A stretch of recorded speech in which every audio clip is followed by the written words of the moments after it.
Fitter के YouTube channel में स्वागत है आपका। माय डियर फ्रेंड्स, आज हम टेस्ट सीरीज 16वीं टेस्ट सीरीज को सोल्व आउट करेंगे। फ्रेंड्स, अभी तक हमने 15 टेस्ट सीरीज को सोल्व आउट कर चुके हैं। फ्रेंड्स, जो साथी इस वीडियो को पहली बार देख रहे हैं और यदि आपने अभी तक चैनल को सब्सक्राइब नहीं किया है तो प्लीज़ सब्सक्राइब कर लीजिए और बेल आइकन को भी दबा दीजिए ताकि आने वाली वीडियो की नोटिफिकेशन आपको मिलती रहे। चलिए स्टार्ट करते हैं आज के सेशन को। फर्स्ट क्वेश्चन है, herringbone gear resemble to question mark gears that have been placed side by side। herringbone gears question mark gear जैसे होते हैं। herringbone गियर किन गियर जैसे होते हैं? ऑप्शन है spur gear, bevel gear, helical gear, face. Friends, इसका right answer हो जाएगा हेलिकल गियर। फ्रेंड्स, यदि बात की जाए हेरिंगबोन गियर की तो herringbone gear double helical gear का अन्य नाम है। ठीक है, चलिए देखते हैं। डबल हेलिकल गियर का दूसरा नाम हेरिंगबोन गियर है। क्या है? Herringbone gear. फ्रेंड्स, दो इंटरसेक्टिंग शाफ्टों, इंटरसेक्टिंग का मतलब क्या होता है फ्रेंड्स? जब दो शाफ्ट एक दूसरे के 90 डिग्री पर मिलती है। इंटरसेक्टिंग मतलब एक शाफ्ट का दूसरी शाफ्ट पर प्रतिच्छेद यानी मिलना। तो दो इंटरसेक्टिंग शाफ्टों को जोड़ने के लिए बेवल गियर का प्रयोग करते हैं। नेक्स्ट है, मशीनों के गियर बॉक्स में स्पर गियर का प्रयोग किया जाता है। ठीक है, स्पर गियर का प्रयोग कहां पर किया जाता है? मशीनों के गियर बॉक्स में। स्पर गियर पर अक्ष के समांतर दांते कटे होते हैं। किसके समांतर दांते कटे होते हैं? अक्ष के समांतर दांते कटे होते हैं। क्लियर? नेक्स्ट है फ्रेंड, स्पर गियर का मुख्य प्रयोग गति को समांतर शाफ्टों पर ट्रांसमिट करने के लिए किया जाता है। नेक्स्ट क्वेश्चन पर बढ़ते हैं। नेक्स्ट क्वेश्चन हो जाएगा, a micrometer has an error of plus 0.02 mm। What is the correct value in mm when the micrometer reads 25.41 mm। एक माइक्रोमीटर में प्लस 0.02 mm की त्रुटि है जब माइक्रोमीटर 25.41 mm पढ़ता है। तो mm में सही मान क्या होगा? ऑप्शन है प्यारे साथियों 25.37, 25.39, 25.43, 25.45। देखिए क्या होता है इसमें फ्रेंड्स, दो तरह से क्वेश्चन बनता है। जो ये क्वेश्चन दिया गया है ये दो तरीके से आता है। एक तो क्या है, सीधे सीधे वो हिंदी में लिख देता है, एग्जामिनर हिंदी में लिख सकता है कि सकारात्मक त्रुटि है। ठीक है, सकारात्मक त्रुटि आएगा लिखा हुआ या आएगा पॉजिटिव एरर। ठीक है, पॉजिटिव एरर। लेकिन इस क्वेश्चन में क्या है, इसमें सिंबल दे दिया है तो एक इस तरीके से भी क्वेश्चन आता है। तो इसमें पॉजिटिव एरर है, प्लस लिखा हुआ है। तो जहां पॉजिटिव एरर होता है, जहां पर पॉजिटिव एरर होता है तो साथियों रीडिंग लेते समय क्या करते हैं, जब पॉजिटिव हो तो रीडिंग में से, मेन रीडिंग में से माइनस कर देते हैं एरर को। ठीक है, पॉजिटिव होगा एरर, यदि पॉजिटिव है तो माइनस करेंगे और यदि माइनस है, नेगेटिव एरर है तो जोड़ेंगे। ठीक है, देखिए हमने क्या किया है, यहां पर पॉजिटिव एरर है। जब पॉजिटिव एरर हो तो माइनस करेंगे। मोस्ट इंपोर्टेंट बात नोट कर लीजिए, 25.41 माइनस 0.02 क्या आ गया? कैलकुलेशन करके 25.39। ये हो जाएगा आंसर इसका। ये कौन से ऑप्शन में है? 25.39। बी ऑप्शन इसका राइट आंसर हो जाएगा। नेक्स्ट क्वेश्चन की ओर बढ़ते हैं। An anemometer measures which of the following. Anemometer किसका मापन करता है? ऑप्शन है स्पीड ऑफ लाइट प्रकाश की गति, स्पीड ऑफ वाइंड वायु की गति, स्पीड ऑफ वाटर करंट जल की धारा की गति, स्पीड ऑफ स्टेलाइट उपग्रह की गति। फ्रेंड्स इसका राइट आंसर हो जाएगा वायु की गति। वायु की गति को मापने के लिए किसका प्रयोग किया जाता है फ्रेंड्स? एनीमोमीटर का प्रयोग किया जाता है। ठीक है, नेक्स्ट क्वेश्चन की ओर बढ़ते हैं। नेक्स्ट क्वेश्चन हो जाएगा हमारा, if the zero graduation of the thimble of an outside micrometer is below the datum line when the measuring face of the micrometer are in correct error is. यदि किसी बाह्य माइक्रोमीटर के thimble का शून्य अंशांकन संदर्भ रेखा के नीचे है तथा माइक्रोमीटर के मापन फेस संपर्क में है तो अशुद्धि होगी। ऑप्शन है हमारे पास नेगेटिव नकारात्मक, पॉजिटिव धनात्मक, जीरो शून्य, नॉन कोई भी नहीं। फ्रेंड्स इस क्वेश्चन में क्या कहा गया है वो आप चित्र के थ्रू देखिए। इस क्वेश्चन में कहा गया है कि जो थिम्बल का जीरो एरर है ये डेटम लाइन से, माइक्रोमीटर की जो डेटम लाइन है उससे नीचे है। किस प्रकार का एरर है फिर यहां पर फ्रेंड्स, किस प्रकार का एरर होगा वो हमको यहां पर ऑप्शन में बताना है। ठीक है, तो क्या हो जाएगा इसका आंसर? इसका आंसर हो जाएगा ऑप्शन ए नेगेटिव एरर। देखिए जब नीचे होगा ना, जब थिम्बल का जीरो एरर स्लीव की डेटम लाइन से नीचे है तो होगा एरर होगा नेगेटिव, और यदि थिम्बल का जीरो एरर स्लीव की डेटम लाइन से ऊपर होगा तो क्या होगा? धनात्मक एरर होगा, पॉजिटिव एरर। क्लियर हो गया? नेक्स्ट क्वेश्चन की ओर बढ़ते हैं। नेक्स्ट क्वेश्चन हो जाएगा, नेक्स्ट क्वेश्चन है metal which burn on exposure to air best stored. धातुएं जो हवा में खुली होने पर जल जाती हैं को किसमें अच्छी तरह से स्टोर किया जा सकता है? ऑप्शन है अंडर वाटर पानी के अंदर, अंडर अल्कोहल के अंदर, अंडर विनेगर सिरके के अंदर, अंडर केरोसिन मिट्टी के तेल के अंदर। फ्रेंड्स इस क्वेश्चन में क्या कहा गया है? क्वेश्चन में कहा गया है कि वह कौन सी धातु है जिसको हवा में खुली रखने पर जल जाती है, लेकिन फिर किस कंडीशन में उसको रखा जाता है, उसको किस कंडीशन में अच्छे से स्टोर किया जाता है, उसको किस कंडीशन में अच्छे से स्टोर किया जाता है ताकि वह जले ना। तो साथियों इसके लिए क्या किया जाता है? मिट्टी के तेल के अंदर उसको रखा जाता है, और वह कौन सी धातु है? वह धातु है सोडियम। क्लियर? नेक्स्ट क्वेश्चन की ओर बढ़ते हैं। नेक्स्ट क्वेश्चन हो जाएगा, विच of the following property of metal is not a mechanical property. निम्न धातु के गुण में से कौन सा वलकृत गुणधर्म नहीं है?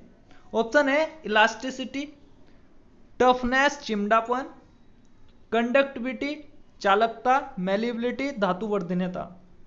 फ्रेंड्स इस क्वेश्चन में कहा गया है कि वह कौन सा गुण है जो मैकेनिकल प्रॉपर्टी नहीं है।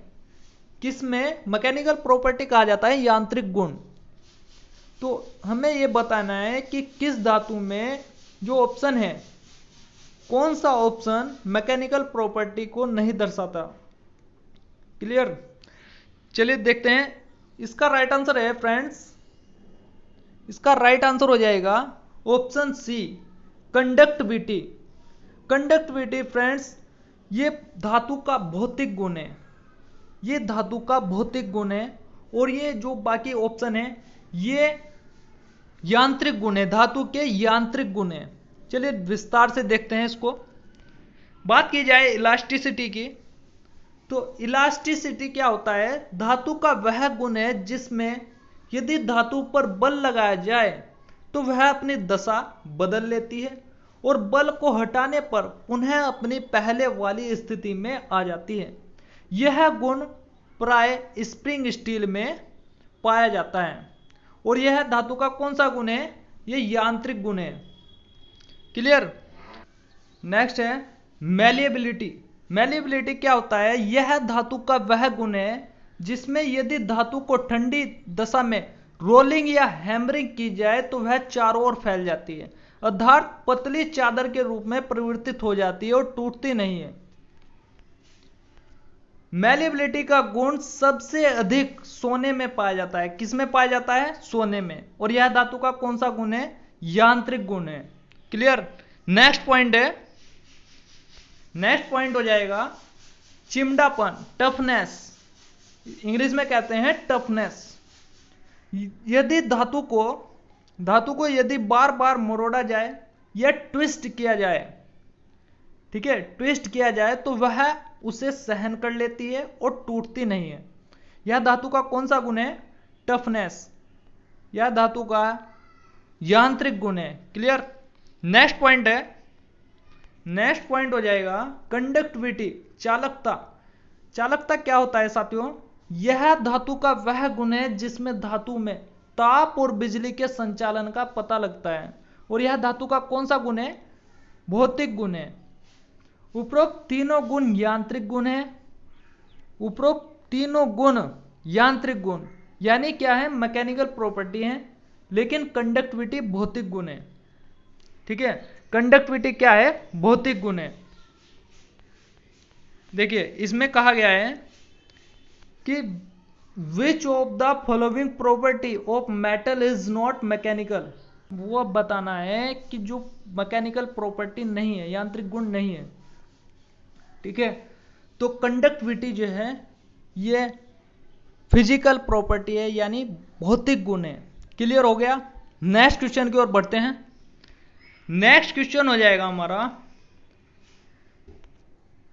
Metal process physical and mechanical properties which one of the following is a physical property of metal. धातुओं में भौतिक और यांत्रिक गुण होते हैं, निम्नलिखित में से कौन सा गुण भौतिक गुण है?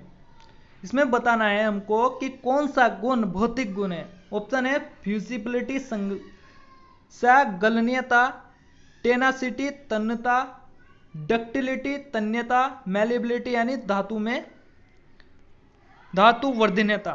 ठीक है, तो फ्रेंड्स इसका राइट आंसर हो जाएगा फ्यूसिबिलिटी। फ्यूसिबिलिटी जो है ये धातु का भौतिक गुण है। क्या है? धातु का भौतिक गुण है। बात करते हैं इन सभी पॉइंट पर। भौतिक गुण क्या होता है फ्रेंड्स, विस्तार से देखते हैं इनको। भौतिक गुण यानी फिजिकल प्रॉपर्टीज। धातु के भौतिक गुण प्राकृतिक होते हैं और भौतिक गुण के कारण ही किसी धातु की पहचान की जा सकती है। ये धातु में अस्थायी रूप से पाए जाते हैं। कितने प्रकार के होते हैं ये?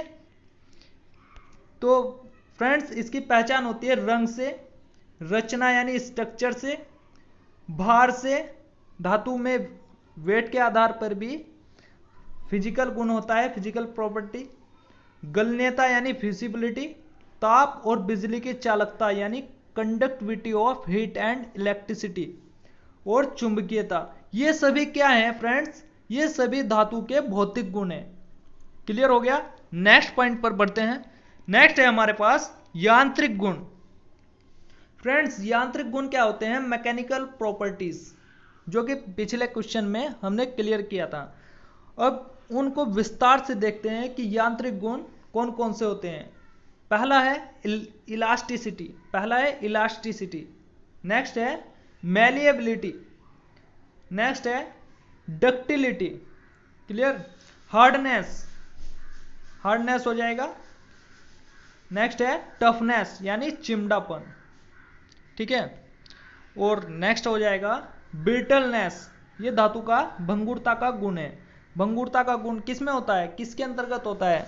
ये मैकेनिकल प्रॉपर्टीज के अंतर्गत होता है। और नेक्स्ट हो जाएगा टेनासिटी, और लास्ट है फटिंग रेजिस्टेंस, ये धातु का वह गुण है जिस पर बार बार पड़ने वाले झटकों से धातु को टूटने से बचाता है। क्लियर हो गया? नेक्स्ट क्वेश्चन की ओर बढ़ते हैं फ्रेंड्स। नेक्स्ट क्वेश्चन हो जाएगा हमारा, steel containing up to 0.15% carbon is now as, इस्पात जिसमें 0.15% तक कार्बन होता है वह क्या कहलाता है? ऑप्शन है माइल्ड स्टील मृदु इस्पात, डेड माइल्ड स्टील मरा हुआ मृदु इस्पात, मीडियम कार्बन स्टील मध्यम कार्बन इस्पात, हाई कार्बन स्टील यानी उच्च कार्बन इस्पात। फ्रेंड्स इसका राइट आंसर हो जाएगा dead mild steel. Dead mild steel में जो कार्बन की जो परसेंटेज होती है वह 0.15% होती है। क्लियर? नेक्स्ट क्वेश्चन की ओर बढ़ते हैं। नेक्स्ट क्वेश्चन हो जाएगा, the operation of cutting A sheet of metal in a straight line along the length, धातु की किसी चादर की लंबाई में एक सीधी रेखा में काटना क्या कहलाता है? ऑप्शन है प्लंजिंग, नोचिंग, नोचिंग हो जाएगा, स्लिटिंग, फॉर्मिंग। फ्रेंड्स इसका राइट आंसर हो जाएगा स्लिटिंग। ठीक है, नेक्स्ट क्वेश्चन की ओर बढ़ते हैं। नेक्स्ट क्वेश्चन हो जाएगा, grinding wheel is a good condition make the, अच्छी हालत में पीसने वाला पहिया क्या कहलाता है? Grinding wheel. ग्राइंडिंग व्हील की बात की जा रही है। ऑप्शन है flat sound, dull sound, ringing sound, disable sound. तो फ्रेंड्स इसका राइट आंसर हो जाएगा रेगिंग साउंड। नेक्स्ट क्वेश्चन की ओर बढ़ते हैं। नेक्स्ट क्वेश्चन हो जाएगा हमारा, the cutting tool with several thousand of cutting edge is, कई हजारों कर्तन कोर सहित कर्तन उपकरण क्या होते हैं? ऑप्शन है lathe cutting tool, drill, grinding wheel, milling cutter. Friends इसका राइट आंसर हो जाएगा grinding wheel. Friends grinding wheel में कई हजार जो छोटे छोटे जो मल्टी पॉइंट कटिंग टूल भी कहते हैं, ग्राइंडिंग व्हील को मल्टी पॉइंट कटिंग टूल भी कहते हैं। मल्टी पॉइंट कटिंग टूल का मतलब वह छोटे छोटे कण होते हैं जिसके द्वारा उसको धातु को काटते हैं। क्लियर? नेक्स्ट क्वेश्चन की ओर बढ़ते हैं। नेक्स्ट क्वेश्चन हो जाएगा, और फ्रेंड्स इसमें एक महत्वपूर्ण पॉइंट ये है, भारतीय स्टैंडर्ड BIS के अनुसार लेथ कटिंग टूल का जो कटिंग एंगल है वो 50 डिग्री से 81 डिग्री तक रखा जाता है। नेक्स्ट क्वेश्चन की ओर बढ़ते हैं। नेक्स्ट क्वेश्चन है, in the BIS system of limit the grade of tolerance are represented by the number symbol and 3R। Limit की BIS प्रणाली में सहिष्णुता की ग्रेड को अंक संकेत द्वारा निरूपित किया जाता है और वह क्या है? ऑप्शन है 18 grade of tolerance, 16 grade of tolerance, 24 grade of tolerance, 21 grade of tolerance. Friends इसका राइट आंसर हो जाएगा BIS के अनुसार जो लिमिट ग्रेड है वो हो जाएगा 18 ग्रेड ऑफ टॉलरेंस। ठीक है, नेक्स्ट क्वेश्चन की ओर बढ़ते हैं। नेक्स्ट क्वेश्चन हो जाएगा, यदि टॉप रैक एंगल और फ्रंट क्लियरेंस एंगल को 90 डिग्री से घटा दिया जाए तो जो एंगल बचता है वह क्या कहलाता है? ऑप्शन है rack angle, cutting angle, positive rack angle, side rack angle. Friends इसका राइट आंसर हो जाएगा कटिंग एंगल। ठीक है, कटिंग एंगल इसका राइट आंसर हो जाएगा। बात करते हैं एक महत्वपूर्ण पॉइंट्स पर। महत्वपूर्ण पॉइंट्स ये है, टूल की कार्यकुशलता जो होती है, टूल की जो कार्यकुशलता होती है वह किस एंगल पर बेस्ड है? रैक एंगल पर बेस्ड है। ठीक है, रैक एंगल पर निर्भर करती है। नेक्स्ट क्वेश्चन की ओर बढ़ते हैं। नेक्स्ट क्वेश्चन हो जाएगा प्यारे साथियों, बंद स्थानों पर पाइपों की ग्रिप करने और घुमाने के लिए निम्नलिखित में से किस रेंच का प्रयोग किया जाता है? ऑप्शन है chain wrench, footprint wrench, strap wrench, pipe wrench. Friends इसका राइट आंसर हो जाएगा फुटप्रिंट रिंच, जो कि आप चित्र में देख सकते हैं। यह है हमारे पास चित्र, फुटप्रिंट रिंच का चित्र है। ठीक है, ये हो जाएगा पिविट यानी रिविट, एडजस्टिंग होल। ठीक है, ये पाइप को पकड़ने के लिए काम में आता है। ठीक है, फुटप्रिंट रिंच का चित्र। नेक्स्ट क्वेश्चन की ओर बढ़ते हैं। नेक्स्ट क्वेश्चन हो जाएगा, विच of the following is not locking system? Not locking system, महत्वपूर्ण पॉइंट, नॉट लॉकिंग सिस्टम। निम्नलिखित में से कौन सा नट पाचन प्रणाली नहीं है? ठीक है, ऑप्शन है चक नट, स्प्लिट पिन, स्प्रिंग वाशर होगा यहाँ पर। ठीक है, इसको सही कर लेना, स्प्रिंग वाशर है यहाँ पर, स्प्रिंग वाशर। ठीक है, और विंग नट। फ्रेंड्स इसका राइट आंसर हो जाएगा ऑप्शन सी, जो स्प्रिंग वाशर है। स्प्रिंग वाशर जो कंपन में काम आता है, वाशर है, वाशर लॉक करने के काम में नहीं आता है। ठीक है, देखिए चक नट का काम क्या है, हेक्सागोनल नट के साथ नट को लॉक करने के लिए। स्प्लिट पिन ये भी नट को लॉक करने के काम में आता है, और जो विंग नट है ये भी लॉकिंग का सिस्टम, लॉकिंग के काम में आता है।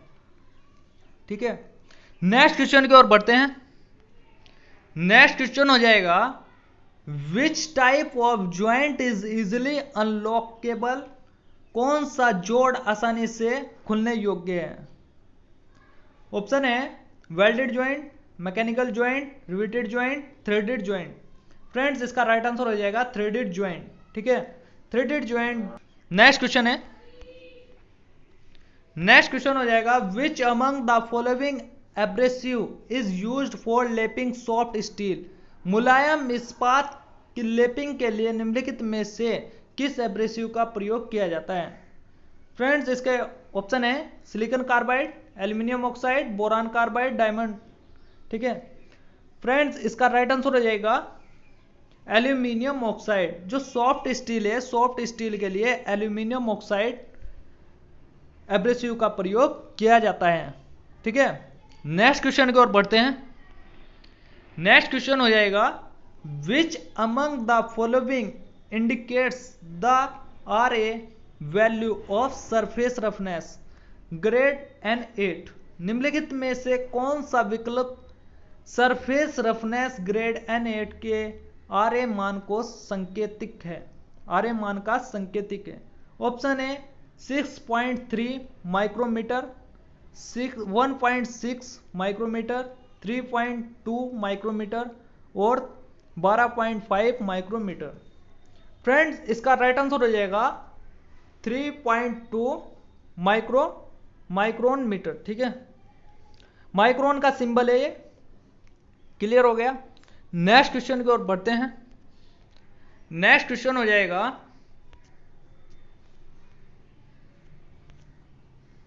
The charge is feed into the blast furnace through the question mark.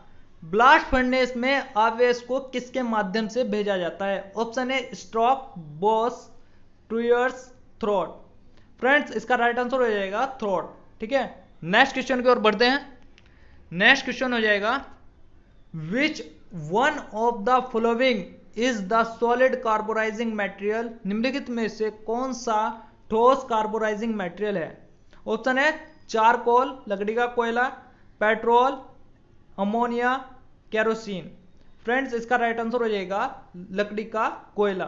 ठीक है, देखिए पेट्रोल जो होता है ये भी लिक्विड फॉर्म में होता है, जो गैस है ये गैस के रूप में होता है अमोनिया, और बात की जाए मिट्टी के तेल की, ये लिक्विड फॉर्म में होता है। ठीक है, बात क्वेश्चन में बात की गई है ठोस कार्बोराइजिंग मटेरियल। ठीक है, लकड़ी का कोयला। नेक्स्ट क्वेश्चन की ओर बढ़ते हैं। नेक्स्ट क्वेश्चन हो जाएगा what is the colour of soluble oil mixed with water?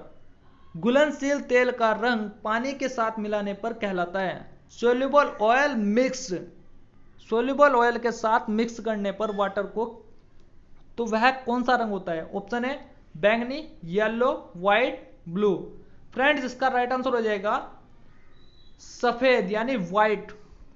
ठीक है, जब सोल्यूबल ऑयल को पानी में मिलाया जाता है तो उसका रंग हो जाता है सफेद। नेक्स्ट क्वेश्चन की ओर बढ़ते हैं।